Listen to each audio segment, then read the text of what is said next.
Welcome everyone to the annual Sharon Summer Book Signing Reimagined. I am Gretchen Hockmeister, the Executive Director of the Hotchkiss Library of Sharon. We have a great slate of events this summer, all of which are on Zoom, and we hope you will join us. More information can be found on our website, www.hotchkisslibrary.org. I'm very pleased to announce that this and all the remaining book talks in our virtual book signing series will be free due to the generosity of our anonymous donor who pledged a one-to-one challenge of $25,000, and we match that sum in donations this week. So thank you to everyone who gave, especially our anonymous donor, but to each and everyone who gave, every dollar certainly counts. Before we begin tonight's program, just a quick review of how things will work. Your mics are muted, but your cameras are on if you choose. If you have questions during the presentation, please use the chat box, which you can access at the bottom of the Zoom window. Type your question, and once the formal presentation is finished, we will open up Q&A.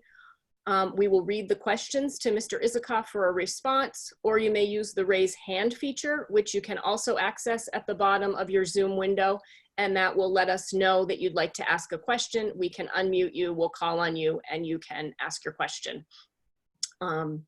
Thanks for following this procedure. We have copies of the brand new paperback edition of Russian Roulette for sale. So you can send me a message in the chat box, you can email me or call the library tomorrow or next week, and we can arrange to get one to you. I'm thrilled to have someone here with us tonight, much more qualified than I to moderate tonight's program. And we have two extremely experienced investigative journalists in the house. Brian Ross has been the Chief Investigative Correspondent on the Law and Crime Network since 2018. And produced decades of award-winning work at ABC News and NBC News. He's also the author of the New York Times bestselling book, The Madoff Chronicles, based on reports for ABC News, which he produced along with his longtime production partner, Rhonda Schwartz. And I'm looking at her right now. Hi, Rhonda. Brian serves as the treasurer of the board of the Hotchkiss Library of Sharon, so we're especially thrilled that he agreed to introduce and interview his friend and colleague, Michael Isikoff, author of Russian Roulette. Thanks, Brian. Thank you, Gretchen, and I'm very pleased to be here tonight with all of our great supporters for the Sharon Library. Thank you so much for all that you do, and very pleased to moderate this panel with Michael Isikoff, who's been a friend of mine for years. A competitor and a friend and a trusted advisor at times, both ways. Mike, thanks for being here. Hey, it's an honor to be with you, Brian. So your new book, Russian Roulette in paperback edition, is out just this week, and you've added a few key details. Let's start with that. Yeah, we have, the book is revised, expanded. We've included a lot of new material from both the Mueller report, the Inspector General report, and other reports that have come out, but we also have a new epilogue that goes through the impeachment battle. It's hard to even remember now that in December of last year, we impeached a president of the United States, something that has been done, that was the third time it's been done in American history. And there was a trial in the Senate in January. One of the things we did is just reconstruct the morning of July 25th, 2019, when President Donald Trump had that phone call, that fateful phone call with the Ukrainian president, Zelensky, that led to his impeachment. And it's kind of interesting when you look at what Trump was doing that morning. This is probably not going to shock any of our listeners, but it is illustrative nonetheless. He was in the White House residence, glued to the TV set, watching Fox and Friends. This is what the president does in the morning. And this was he was particularly relishing watching that morning because this was the day after Robert Mueller has testified before the House Judiciary Committee about his report. And it's fair to say that Mueller's performance was underwhelming. He seemed confused at times. He didn't elaborate much on the report. The Democrats had hoped that he was going to, bring the report to life, and that would galvanize support for the impeachment of the president. Mueller clearly did not do that. And so Trump was triumphant. He tweets that morning, "Impeachment, it's over." There's he's reveling in what he views as his triumph. But as Tom Bossert, his former Homeland Security advisor, said, that was not enough for the president. He wanted his pound of flesh, and he wanted revenge for the people who put him through what he viewed as this unjustified investigation. And we can talk about that later as things go on. And so he was getting stoked up because now was his chance to get that pound of flesh. Now was his chance to get the revenge he was looking for. But there was something else that morning that didn't get much of attention. That very morning, a new Quinnipiac poll came out at 6 a.m. that showed he was losing to Biden by 8 points in Ohio, a state that no Republican has ever been elected to the White House without carrying. It's pretty much one of the most essential battleground states for any Republican candidate, and he was losing to Biden. So Trump knew he had a problem, and the problem was a Biden candidacy that he might have to run against. So you put those two data points together. He wants his pound of flesh over the Mueller investigation, and he's worried about Biden, and it tells you everything that takes place during that fateful phone call. Trump continues to watch Fox and Friends until it goes off the air at 9 a.m. He's tweeting the soothing contents of Fox and Friends all through the morning. The show goes off the air at 9 a.m. and the phone call to Zelensky gets put through at 9:03 a.m., just 3 minutes later. So you pretty much know what's on Trump's mind, and it explains a lot about what took place during that phone call. And that's when he asked for a favor. Yes, an investigation. I want you to do me a favor, though. And he starts off with this, goes down this rambling word salad about the DNC server, and some say it's in Ukraine, which makes absolutely no sense at all. It was like, the most bizarre of conspiracy theories, because there's nothing to sort of suggest that. And then, of course, he asks Zelensky, the new president of Ukraine, to launch an investigation of Joe Biden and his son, Hunter Biden. Let me take you back to the core of Russian roulette. Bottom line, now that you've looked at everything and what you know, was there a collusion, do you believe, between the Trump campaign and the Russians, or were they on parallel paths, or was the whole thing full hot air? A couple of things. First of all, the basis for the investigation was what the Russians did.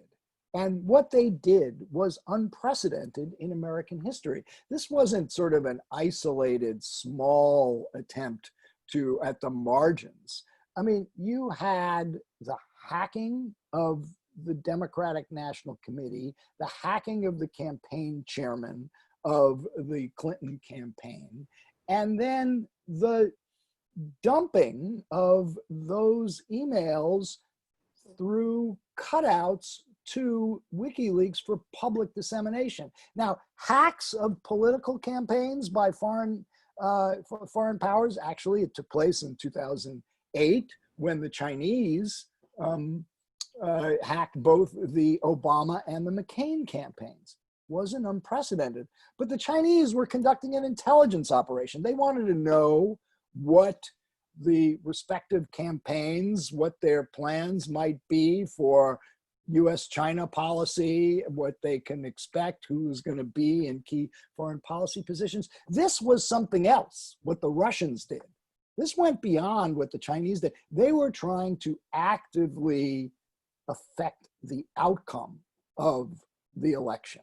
They used the material they had stolen from the DNC and from the Clinton campaign for political effect. So that's number one. That was something that absolutely deserved investigation by the FBI. You put it on top with other things the Russians were doing, the social media manipulation, the Internet Research Agency, that outfit, that shadowy outfit in St. Petersburg that was posting phony Facebook messages and Twitter messages through phony accounts purporting to be American citizens when they were actually trolls in Russia. Again, designed to stoke division within the American electorate and affect voters' perceptions of the candidates. They probed state election systems, databases. They got into those. So there was a lot for the FBI and the US government and intelligence officials to be worried about.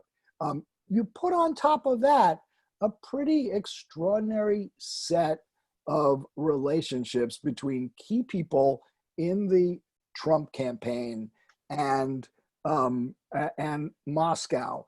Paul Manafort, who for years had been on the payroll of the pro-Russia political party in Ukraine and was actually a business partner of Oleg Deripaska, the aluminum oligarch in Russia close to Putin, has a falling out with Deripaska. And Deripaska was pursuing him in the courts in the Cayman Islands because he thought Manafort had ripped him off for a $25 million cable deal. So that alone, Manafort is the campaign chairman. That alone was something that was a disturbing relationship. And then you put on top of that Michael Flynn, who had been to Moscow, paid by the Russian propaganda organ, RT, to speak at their grand 10th year celebration, and ends up sitting next to Vladimir Putin. This is the former director of the intelligence agency and the top foreign policy advisor to Trump. Another reason that to any counterintelligence agent is going to sort of leap out what's going on here. You put on top of that Carter Page, the foreign policy advisor, who upon being named to the foreign policy advisory team flies off to Moscow and gives a speech in Moscow in front of Russian government officials talking about deriding the Obama administration sanctions on the Russian Federation, talking about how the US was improperly obsessed about human rights and democracy in Russia. And then you put on top of that the other foreign policy advisor, George Papadopoulos, who is telling folks that he has information, the Russians have got information about what the Trump, about Hillary Clinton's emails. So you put the totality of that together, there's no question that the FBI had a valid reason to try to figure out what's going on here. Now, that said, and then of course, I've left out, number one, which is the candidate himself, Donald Trump, who had been to Moscow in 2013 and said all these flattering things about Vladimir Putin, was desperate to do a business deal in Moscow in both 2013 and then again in 2015 and 2016 during the campaign while he's running. So there, I come back to the point, there were a lot of reasons to for the FBI to be suspicious about what's going on. Collusion, that's kind of a loaded term. It unfortunately got tainted by the Christopher Steele dossier, which we write in the epilogue does not bear out. I mean, we now can say that much of what got the media and Democratic partisans and others all worked up over some of these more lurid allegations about a P-tape, about a well-developed conspiracy in which the Russians and the Trump campaign are in constant contact. No, that wasn't the case. That's not what was going on here. But that doesn't mean that there wasn't serious stuff that needed to be investigated. But that is your conclusion, that the Steele dossier, which was kicked around by all kinds of news organizations as evidence of Trump collusion with the Russians, just doesn't bear out the No, fact it doesn't. that No, Trump's certainly, lawyer didn't go to Prague. There weren't all right. these secret deals. Yeah, no, look, it was something that was created for the benefit of a political campaign. It was something that was, the sourcing was always exceedingly murky. We had no idea where this stuff was coming from. Christopher Steele was a real guy. He'd been a source to the FBI and the State Department. He had a track record, but he was a private businessman who had a client. The client was an opposition research firm hired by the Clinton campaign.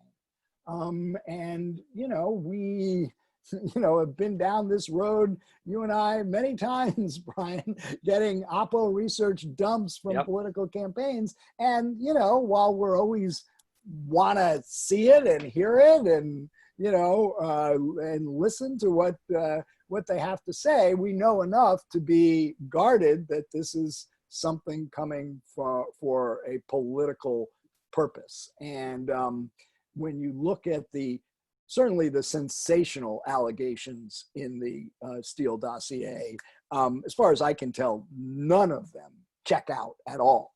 Now, broad brush, did Steele have a point that there was that there was a real Russian effort to affect the election, that there were troubling contacts between people in the Trump camp and Trump orbit and people in the Kremlin? Were there grounds for people to want to know more and understand these relationships? Yes, there certainly were. But the specifics that got people worked up, that was a case that, the media took further than the facts should have allowed. And unfortunately, the media has not been as forthright as it should be in owning up to the fact that we played up allegations that didn't check out. And I know our friends of the library want to ask you questions too, but let me ask you one more question, which is my own sort of point on this.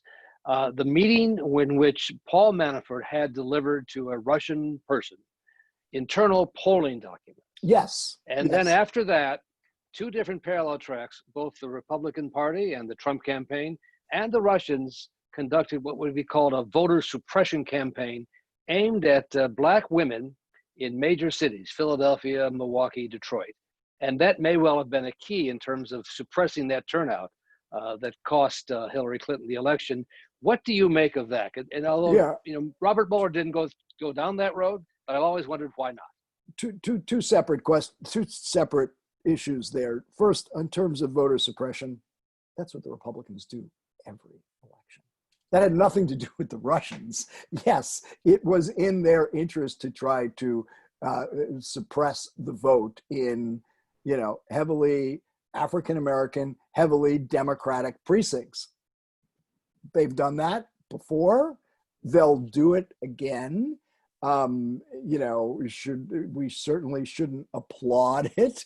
It's not a particularly noble endeavor in our democratic politics, but it is the business of political campaigns to get out their vote and try to limit the vote of the other side. Manafort's meeting with his former deputy, in which he shared the polling data, is a bit ambiguous. Yes, it took place, and there's testimony that Manafort did this, and we could feel more confident about drawing conclusions about what Manafort was up to there if Manafort, after agreeing to cooperate, the government had told the truth. But the Mueller team concluded he did not. So there's reasonable there's a reason to not give him the benefit of the doubt on this one and presume that there may have been something unsavory. But my reading of that is it's more likely what was going on is Manafort knows his days in the Trump campaign at that point are numbered. He's looking to go back to business in Ukraine and cater to, he's trying to, cater to those oligarchs who were his paymasters in Ukraine. And hey, I got some inside dope here I can share with you, and it's worth hiring me when this campaign is over. So I think it's as likely that that was Manafort's main motivation at that point, because also Mueller did not find any other evidence that connects that event with other activities going on in the Trump campaign. And before we throw it open to questions, do you then in the end think that Donald Trump was justified in being angry at what he called the fake news, at all these reports of the sort of Russian investigation? Is it understandable why he was so upset? Look, no president likes to be investigated. You can ask that of Bill Clinton. You can ask that of, you could have asked that of Richard Nixon one day. It's a painful experience. And of course, what did Trump say when he learned about the Mueller investigation? My presidency is over, I'm fucked, okay? That's a quote from the Mueller report. So he did have reason to be angry that allegations such as the P-tape got the circulation it did without any, sourcing that remotely supported it. But at the same time, he's been elected president of the United States. And a foreign adversary has conducted a breathtaking, unprecedented assault on our democratic system. One would hope a president would rise to the occasion and focus on the national interest more than what he views as his own personal persecution. He had responsibilities to the country at that point, and what we wrote in Russian Roulette, and by the way, we should point out, I'm the co-author with David Korn, and we've written a book before, we are the co-authors of this book, is that Trump, by denying the Russian attack, both during the campaign and as president, Trump, by seeming to invite the Russians to participate. Russia, if you're listening, I hope you can find, those missing emails of Hillary Clinton, and which, by the way, while Trump contended he was just joking, the Russians didn't view it as a joke. Within 5 hours of Trump saying that, they were probing Hillary Clinton's own computer systems to try to find those emails. So they viewed it as perfectly serious. What we ended up concluding is that Trump aided and abetted the Russian attack by deflecting from it, by refusing to take it seriously, and during the campaign by encouraging the Russians to do what they were doing. Fascinating. Gretchen, do we have some questions? Yes, we do. We have our first question from Stephen, and he asks, FEC Commissioner Ellen Weintraub has been saying for a year that we've done nothing to prevent the Russians from doing it all over again in 2020. I welcome your thoughts. Well, I don't know that I buy we've done nothing, because I think if you talk to Homeland Security officials and FBI officials, they will insist they are taking this seriously, and they are, will be on the lookout. And you can already see also from Silicon Valley that the social media companies have gotten much more serious about trying to sniff out the foreign content that seems to be slipped into their platforms in illegitimate ways by people by foreign actors posing as Americans or posing as American groups, trying to stir the pot.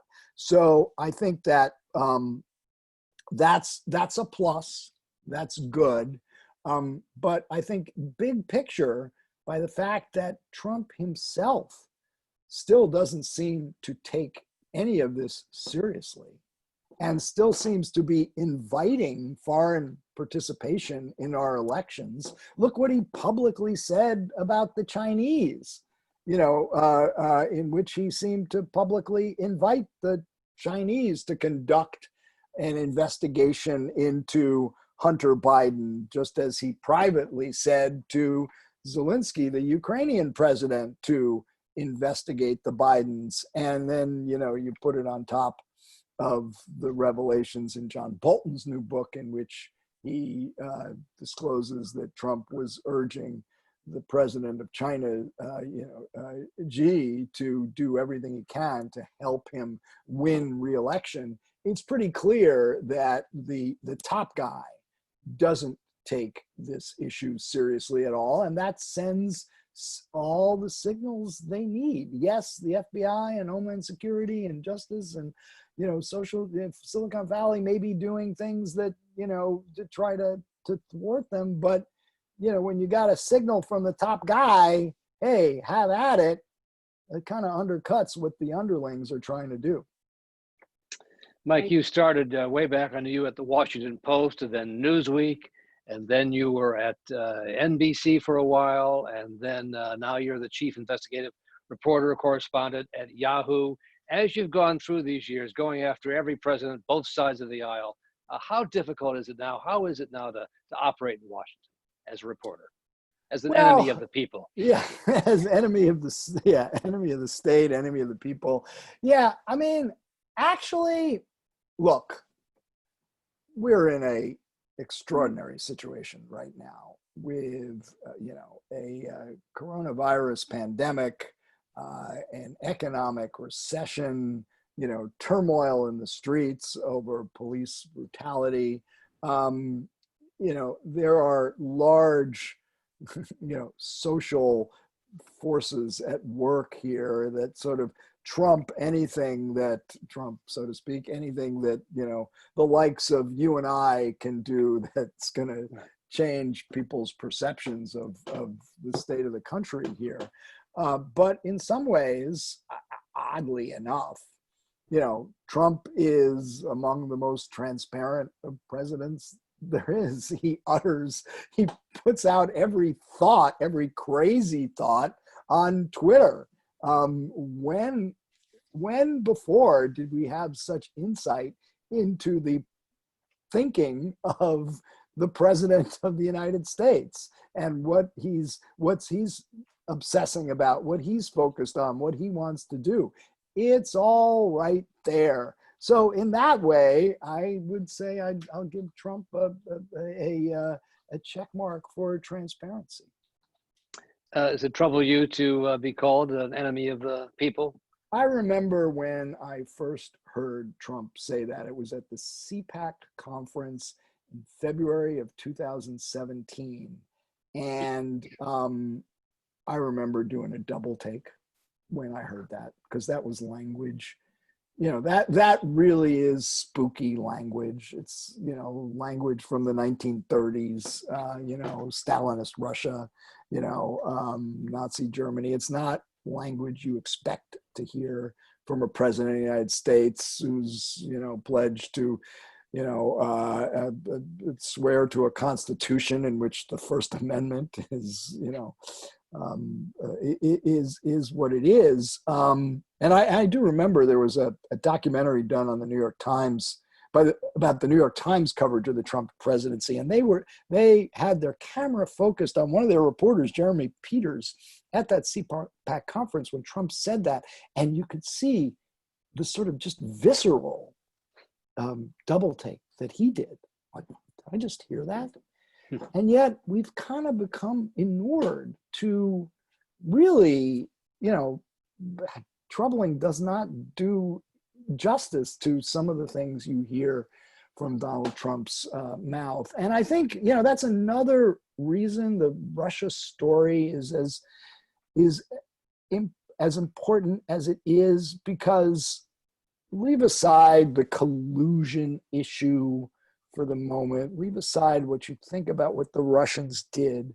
We know Trump did stuff in the aftermath of the did stuff once he became president. His talks with Comey about letting a particular guy, Mike Flynn, go, interfering in a ongoing FBI investigation, the attempts to fire Mueller, the attempts to get Jeff Sessions to unrecuse himself. Whether it amounted to a criminal case of obstruction, one can debate that, but it was clearly a gross deviation of the norms of what's acceptable behavior by our public officials. Since Watergate, we've had, you know, it's been pretty much drilled into presidents of both parties that you don't meddle in criminal investigations. That's the best way to taint everything the Justice Department and the FBI does. And Trump showed no remorse about that. No, and he's continued to do it. It's never bothered him in the least. This is the way he does business. And I think in that sense, the details of how Trump handled the Russia investigation after he became president tells you so much about everything that happened afterwards. Gretchen, another question from one of our friends. Yes, I'm going to unmute Rhonda. And I'm not hearing Rhonda. No, hang on. I don't know why it's not working. I'm trying. There we go. So, Mike, talking about firing Comey, last week, President Trump fired the U.S. Attorney in New York, Jeff Berman. Yes. For several years, he had replaced Preet Bharara, who we thought was investigating the president, and Jeff Berman was the safe choice. Now he's fired Jeff Berman. What do you think is going on there? What's that all about?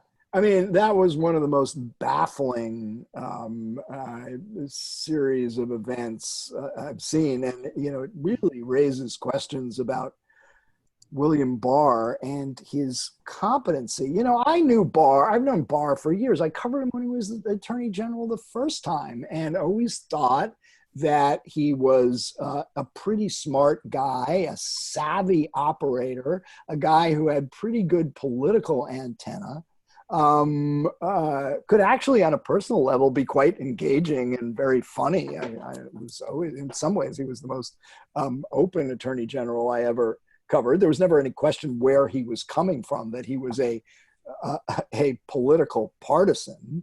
And you know, you had no doubts about that. But, you know, I would never have expected such a fiasco as we've seen from that and some of his other, you know, conduct, where it seems to sort of, you know, invite all sorts of suspicions about political influence over the Justice Department. It's hard to look at the Berman firing. I mean, none of it makes any sense. There's only, what, 6 months left in the administration? Why do you need to force out the U.S. attorney, you know, with that short a period left in the term? And, you know, the idea that he was going to get a new Senate, a new nominee confirmed, that wasn't going to happen. So I don't even get what the point of it was. And of course, as it ended up, once it blew up and Berman refused to leave, instead of the handpicked guy Trump wanted to take over, which was, Barr wanted to take over, which was the U.S. attorney in New Jersey, they end up with the deputy to Berman, who's a lifelong Democrat, career prosecutor, and has been there for years. So Barr gained nothing. Whatever he thought he was going to accomplish, it just blew up in his face. And that surprises me more than anything. What the motivations were, it's really hard to say. you know, you have the Giuliani investigation that's reported to be conducted by that investigation, an outgrowth of Parnas and Fruman, who we write about in the book, by the way, these two shady characters who were Rudy Giuliani's associates and on-the-ground investigators in Ukraine, all the while they're taking money from various, you know, questionable oligarchs, including Dmitry Firtash, a guy who the FBI believes was linked to organized crime. You know, it may have been that. We don't know that for sure, or it may have been something else. I don't know.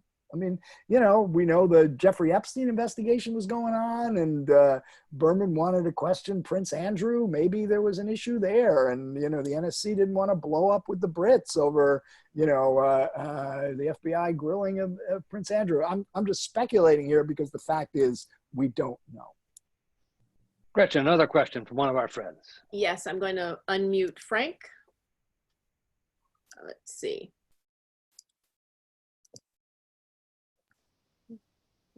Can we hear you, Frank? Yeah, you got me now? Okay, yep.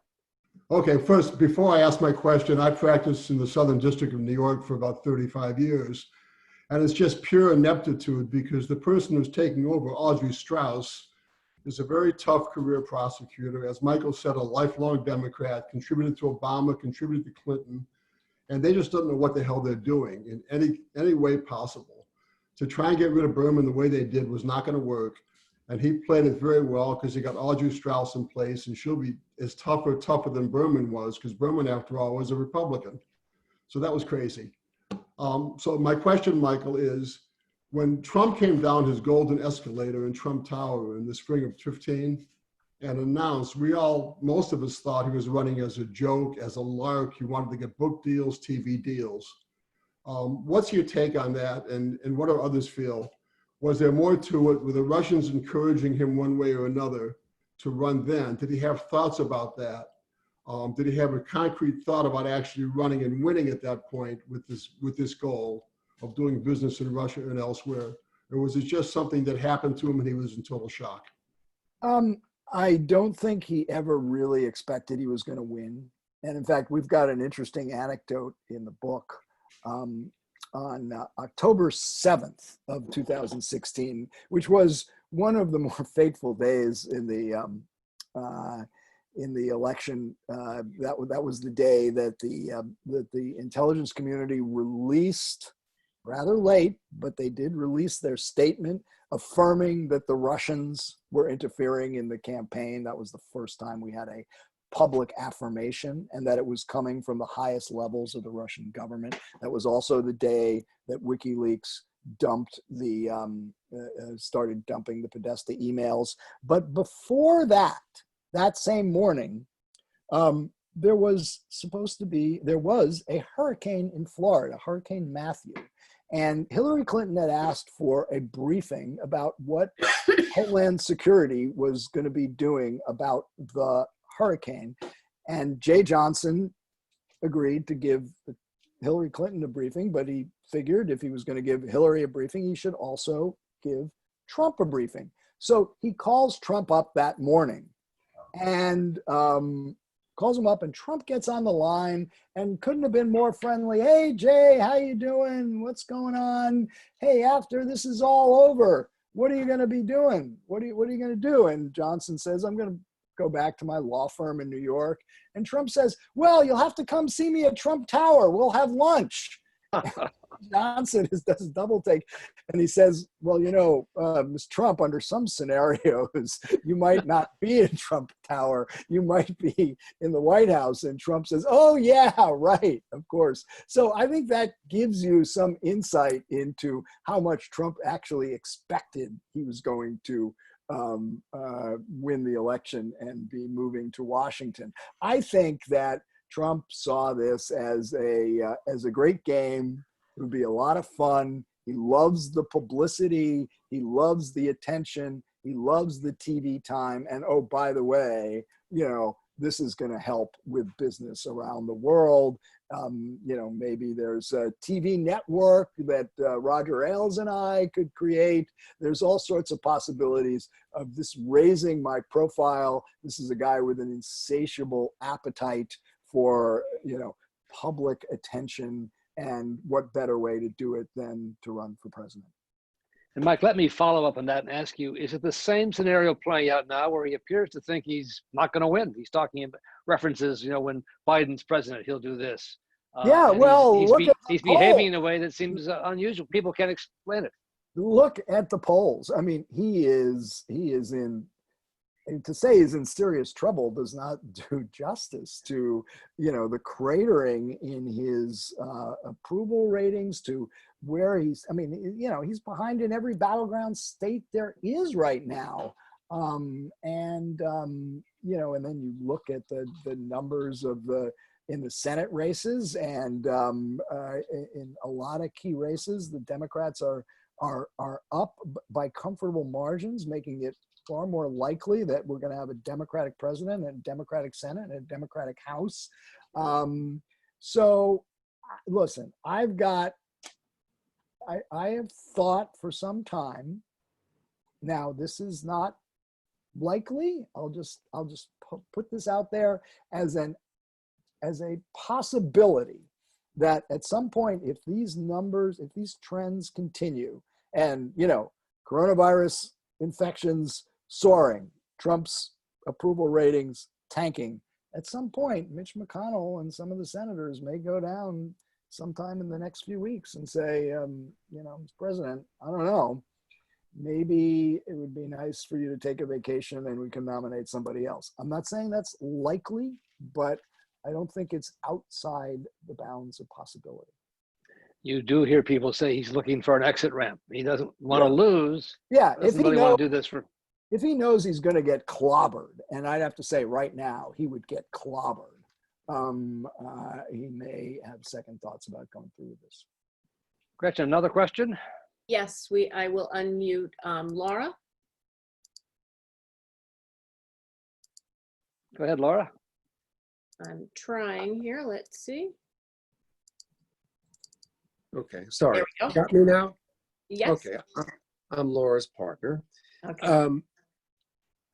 My question is about the White House press corps, and I'm not following it in graphic or endless detail, but I find, or I'm asking, maybe I should ask this as a question. Do you find that they were sufficiently tough and follow up on questions and push the envelope of whoever was talking to them to really indicate, to really put them on the president and his press cronies hard enough to really push back against that would have maybe reset the tone about, this notion about the press being the enemy of the people, of the press being fake and everything. The pushback at the time directly, that seems like it might have been a more, there might have been a little bit more tooth in their bite. I'm not sure I'd agree with that. I think, look, the whole Trump presidency is is unlike anything we've experienced before, where you've had this parade of press secretaries, from Sean Spicer to Sarah Sanders to this new woman, who just have no credibility with the media. It's, clear that they are just there to sort of mouth talking points that please the boss. To some extent, press secretaries have always had to please the boss. They've always had to spin. But at least in the past, there was some acceptance that you had to be tethered to reality, and you had to be tethered to facts, to verifiable facts. And you could admit when something was said that was wrong, that didn't hold up. With this White House, it's been clear from the get-go that that's simply not the case. Now, that said, when I watched the briefings, there's no shortage of tough questions when Trump was getting out there. I mean, not that he or anybody else in his administration answers them. But, you know, I saw plenty of tough questions. And I actually think that, particularly on the cable networks, there's been too much of a sort of reflective, we are going to dispute everything Donald Trump says and does, and we're going to call him a liar, and we're going to push back. And I think that, I mean, I see it most notably, I mean, you kind of know where MSNBC is coming from. And of course, this doesn't apply to Fox because they're there as cheerleaders. But when I watch CNN, I get turned off a lot when I see chyrons like Trump lies again, or Trump, you know, falsely states the public, because I don't know, I think that does more damage over the long run to CNN. I want the facts, but I'm not sure I want them to be calling the Trump a liar, even when he's saying things that are blatantly not true. There are more subtle ways of making the point than to hit viewers over the head with, he's lied again, he's lied again, he's lied again. To me, that turns people off, and it actually redounds to Trump's benefit. I think you're right, Mike. I think you get a sense that he almost enjoys the sparring. Yeah. And it becomes a little bit like professional wrestling. Tough questions, flippant answers. Who, putting aside all the theatrics of the news briefings, which reporters now do you think are doing the best job of really covering the White House? Oh, look, there's been a lot. There's a terrific, I mean, look, I think Peter Baker at the New York Times is stellar. I think the Post reporters, Josh Dossier and Ashley Parker and, you know, Carol Leonnig, who wrote co-authored the great book, Stable Genius. I mean, you know, I actually think it's amazing to me. I'm not a White House reporter. I don't sort of, you know, that's not my particular assignment, but it's amazing to me that we've, you know, you read stories with, like, you know, 10 sources and 15 sources inside the administration saying this. I'm like, wow, there are a lot of people inside that are talking to the press. So despite Trump's, you know, relentless attempts to, you know, put controls on the media and demonize us, there's, you know, everybody around him knowing how bonkers the guy occasionally is, have no compunction about talking about it. And he must understand that, and have sort of a shrinking group that he talks to and relies on. And it's not many people inside the White House. Well, I mean, look, this is a president who's now been denounced, criticized by his former Secretary of State, his former Chief of Staff, his former Secretary of Defense, one of his former National Security advisors, two of his National Security advisors, because McMaster has said some pretty critical things, as well as, of course, Bolton. I mean, everybody around the guy, you know, has come out and said he's not fit for office. He doesn't have an appreciation of, you know, the constitutional responsibilities of a chief executive. He's temperamental. He's impulsive. He doesn't read. He doesn't think about long-term strategy. I mean, the portrait is consistent from everybody that has worked for him. And according to John Bolton, he's not sure whether Finland is part of Russia. Yes, right. Or that Great Britain is a nuclear power or not. He has to ask Theresa May about that. I mean, these are things that I think, you know, most reasonably educated high school students would know. And the idea that the president of the United States does not is a bit troubling. So we have time for a couple more questions. Gretchen, anybody else got a question for Mike? Yes, we have Holly and then Karen. Okay. Sure. And mine actually is a little bit of a follow-up from what you were just talking about, which is really a two-part question. One is, can you tell, I mean, is Trump really oblivious to all this stuff, or is he really crazy like a fox? Or, I mean, I can't imagine. I mean, he does have a college degree, and how could he be so unknowledgeable about what he would have learned to graduate? So that's one question. The other question, though, is a little bit more of a process question, which is, was this a more, just, you've done a lot of investigative work your whole career. Was this a harder story to investigate than others? Was it different from other projects you worked on because he's the president and there's so many like sort of unusual characters involved? You know, look, it's always difficult, you know, to investigate, you know, complicated stories of you know, wrongdoing in the government, and each one has its own challenges. No White House I've ever covered, you know, has been peopled by staffers who are, you know, eager to help you embarrass their boss. So, you know, there are always challenges on this.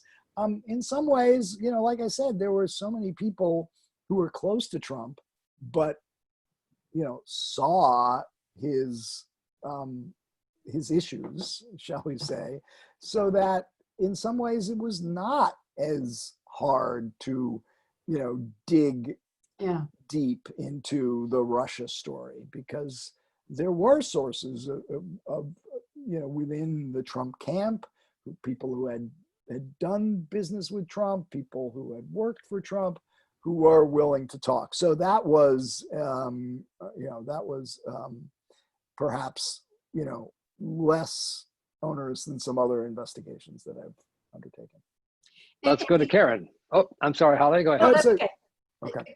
Crazy like a fox story, but yeah, I will just say very briefly, yeah, for all you know, the critical things I've said about Trump here, you know, he does have a certain, you know, native political genius in a way. I mean, he does have instincts for the jugular that others don't. I mean, I think he's kind of crazy like a fox in the way he could come up with you know, nicknames for people, derogatory nicknames for people, and tag them in ways that stick.